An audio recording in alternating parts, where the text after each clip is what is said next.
Doutor Fernando Gomes, muito bom dia, boa sexta-feira. Bom dia, Elisa. Ótima sexta-feira para você e para todo mundo que está acompanhando a gente. Exato, e você que está acompanhando, saiba, lembre-se que pela hashtag correspondente médico você pode conversar comigo, com o doutor Fernando Gomes. Quando eu digo conversar, é mandar uma pergunta, né? Mandar um questionamento. Pode ser um bom dia também que a gente gosta, mas compartilhe a sua dúvida que a gente traz aqui para a nossa conversa. O nosso primeiro tema de hoje é o assunto da cirurgia do presidente Jair Bolsonaro, que faz agora de manhã a retirada de um cálculo da bexiga. O procedimento é considerado relativamente simples, correto, doutor? E Bolsonaro, segundo o presidente, o cálculo que existe há 5 anos é maior que um grão de feijão e estava ferindo internamente a bexiga do presidente da República. Doutor, perguntinha assim bem básica. Primeiro, o que é um cálculo?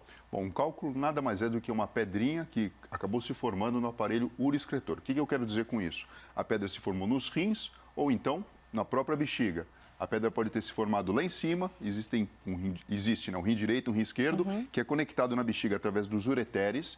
A bexiga, ela funciona como um reservatório que tem o papel de acumular a urina que é formada nos rins. Urina essa que é formada porque o sangue é filtrado e o excesso de líquido e de alguns sais minerais e até mesmo elementos que precisam ser liberados do corpo são então incorporados à urina para sair para fora do corpo.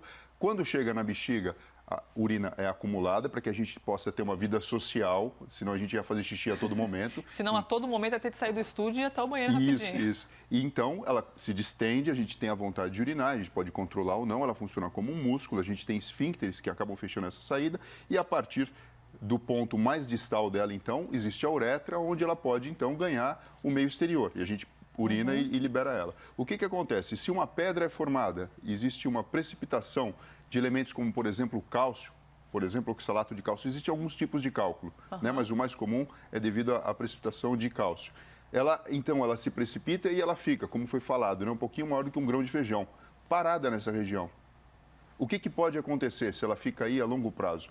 Pode acontecer obstrução na via de saída, o que pode provocar dor, o que pode provocar alteração do funcionamento, inclusive renal, se houver uma obstrução proximal, e também pode predispor até a formação de câncer e outros problemas mais sérios. Por isso que é importante executar a retirada, além do que os sintomas de quando ela migra podem ser muito desagradáveis. A pessoa pode referir dor, pode inclusive ter febre, cólica, perder urina, pode perder sangue na urina. Então, assim, é algo que não é tão grave, mas precisa ser tratado e merece um carinho especial. E por que essa pedrinha não sai junto com a urina? Então, ela poderia sair. Algumas têm eliminação espontânea, mas quando ela se organiza de um tamanho maior do que o tamanho da própria uretra, ela fica com uma dificuldade, então, de ser expelida. E você imagina, é como se fosse uma pia em que eu tenho um ralo onde a água pode sair. Você imagina que a pedra funcionaria como se fosse uma bolinha de ping-pong. Então, assim, se ela migra para essa região, ela é capaz de entupir a drenagem, a urina é acumulada na bexiga, você imagina a dor que isso não causa, né? E ela tenta sair.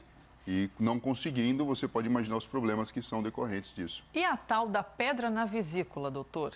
Qual que é a diferença? Então, quando a gente fala vesícula, a gente tem a vesícula biliar, que é uma espécie de uma bexiguinha também, que a gente tem próximo do fígado, e o quadro clínico e o problema é diferente. E a própria bexiga, que também muitas vezes a gente usa esse termo, né? Fala, olha, é uma pedra na vesícula, mas você está falando da vesícula, no caso, a bexiga. Então, assim, a gente pode ter uma certa confusão nessa terminologia médica. Os problemas podem ser semelhantes, porque são precipitações, são pedrinhas mesmo, mas o órgão-alvo é totalmente diferente. E para quem bebe bastante água, dúvida aí de muita gente, evita a formação desses cálculos? Evita, porque a água ela acaba diluindo todos esses constituintes que vão, de alguma forma, poder segregar e formar as pedrinhas. Então, se eu tenho o hábito de beber água, isso acaba sendo um fator de risco, né? A pessoa que se hidrata pouco. O que acontece é que, constantemente, eu estou lavando o meu sistema urinário. E isso acaba sendo muito favorável. Até as pedrinhas que são formadas originalmente na bexiga, porque isso também pode acontecer, ocorrem mais em crianças que têm malformação do próprio aparelho uroexcretor, ou então em homens que têm hiperplasia prostática benigna, por exemplo, porque o que acontece? A própria uretra do homem, ela tem um momento em que, quando ela está sendo constituída, a gente tem a próstata envolvendo ela. Se a próstata aumenta de tamanho, a luz do vaso, o calibre do vaso diminui. E como eu faço, então, uma retenção involuntária de líquido dentro da bexiga, isso facilita a precipitação desses cálculos, desses elementos, por exemplo, do cálcio, enfim, ela pode se juntar no formato de pedrinha. Tenho tantas perguntas para fazer aqui, mas eu vou priorizar agora a rede social, porque o Josué Lima está perguntando pela hashtag correspondente médico. Esse cálculo pode fazer com que os rins deixem de funcionar?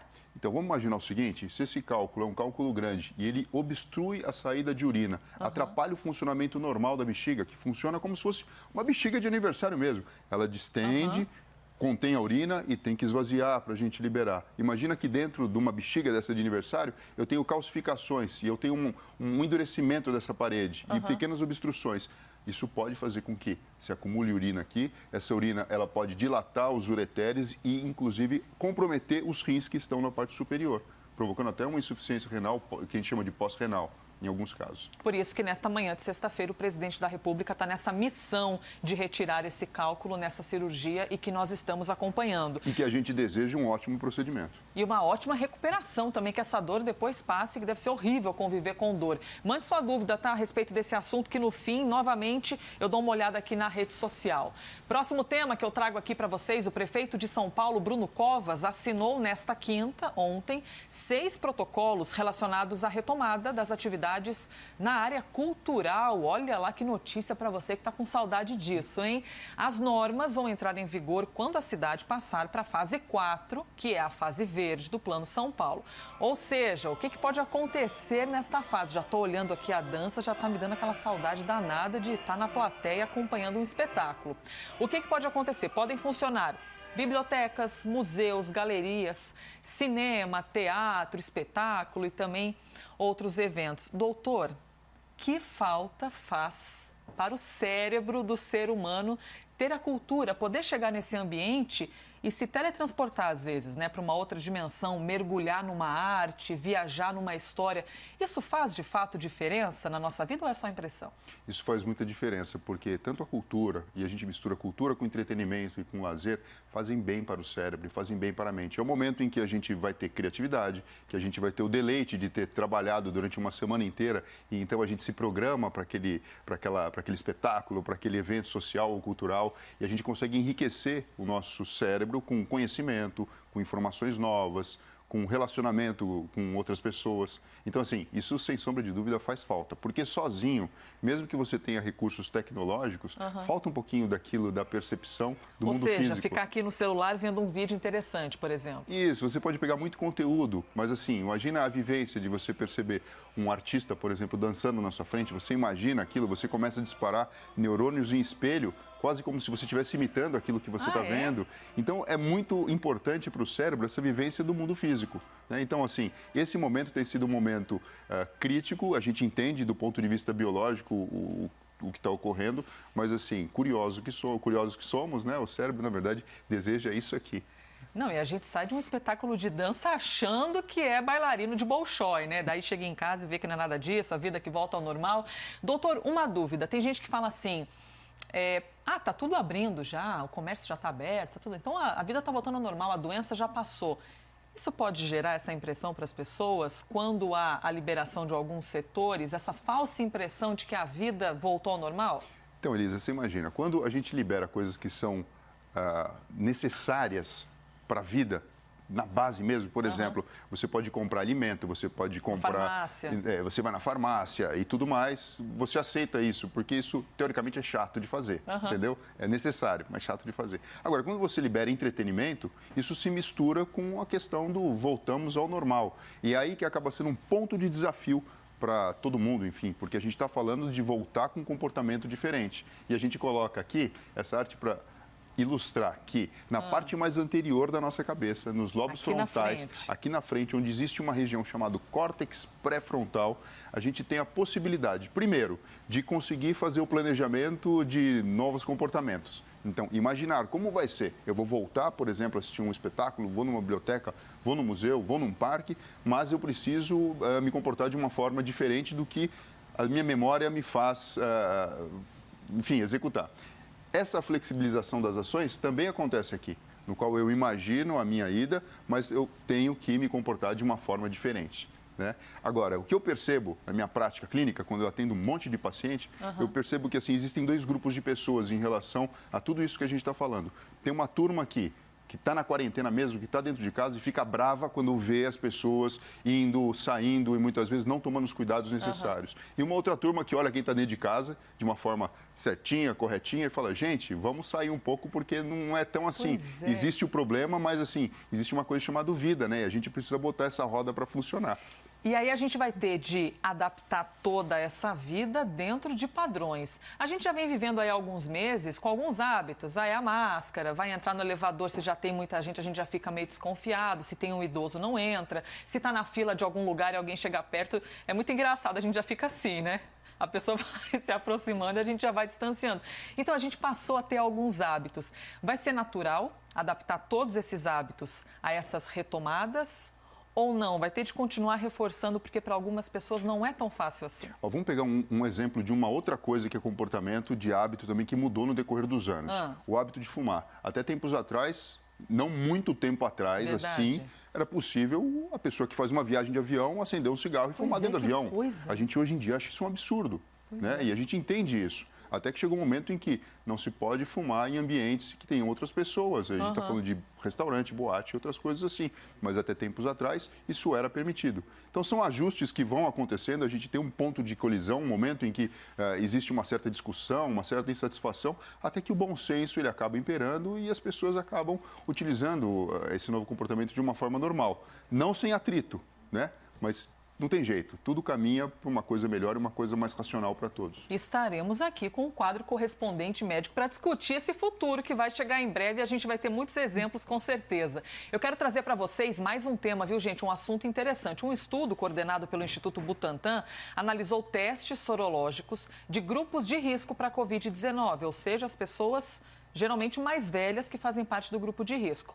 E os resultados indicam que a população acima de 60 anos pode ser assintomática, ou seja, não demonstrar esses sintomas ou não sentir coisa alguma. E o que revela também? Que as condições de saúde, bem como a estrutura do local onde vivem, têm uma influência muito forte sobre a gravidade da infecção.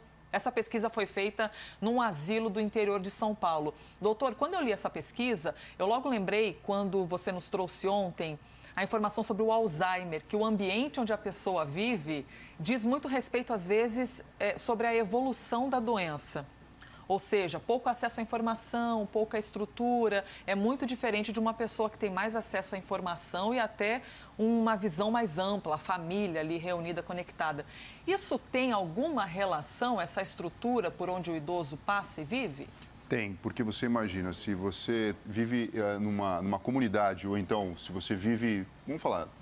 Afastado? Afastado, né? Com pouco acesso à informação, com poucos ajustes que acabam sendo, porque assim, o contato com as outras pessoas constantemente nos alimenta de informações e naturalmente a gente evolui. É quase como quando a gente olha para o espelho toda manhã que a gente acorda. Você tem uma atualização do seu processo de envelhecimento ou então de evolução natural. Se você não tem isso a todo momento, você fica para trás. Então, assim, isso interfere sim. Em relação à pesquisa, o que essa pesquisa mostra é algo que a gente já sabe e isso é importante de ser divulgado e falado. Cerca de 80% a 85% das pessoas que têm o coronavírus não vão ter sintomas ou os sintomas são muito fraquinhos. A gente chama aí quadro leve ou praticamente assintomático. Não é porque a pessoa tem mais de 60 anos de idade que necessariamente ela já entra no grupo de risco de cara para estar ali, né, nos 15% que vão evoluir para caso moderado ou grave. É lógico que a gente não pode abaixar nossa guarda, mas isso significa que se um idoso me aparece com um diagnóstico, eu não preciso ficar tão desesperado assim. A gente precisa tratar como qualquer indivíduo que tem um problema de saúde e merece respeito. Existe uma impressão de que quando a pessoa não demonstra sintomas, então a doença não é tão grave, não é tão forte. É equivocado fazer essa relação? Não, isso pode acontecer. Isso pode acontecer. Não é tão grave, não tem uma manifestação clínica tão forte, provavelmente a evolução vai ser satisfatória. Mas qual que é o X da questão? Essa pessoa transmite. Você percebe? Essa pessoa transmite. Para ela é bom porque ela não vai ter o caso grave, não vai evoluir para a morte e tudo mais. Mas se ela está transmitindo, ela pode ser agraciada com esse benefício ou com essa boa evolução, mas a pessoa do lado pode não ter a mesma experiência. Pois é, e tem gente que pensa assim, eu tô ótimo, não tô sentindo nada, então eu vou viver, para que usar máscara, quando muitas vezes pode estar infectando outros sem nem saber. Doutor, bom, os idosos continuam sendo o grupo de risco da Covid, apesar de todo mundo poder pegar a doença e transmitir, continuam sendo os idosos.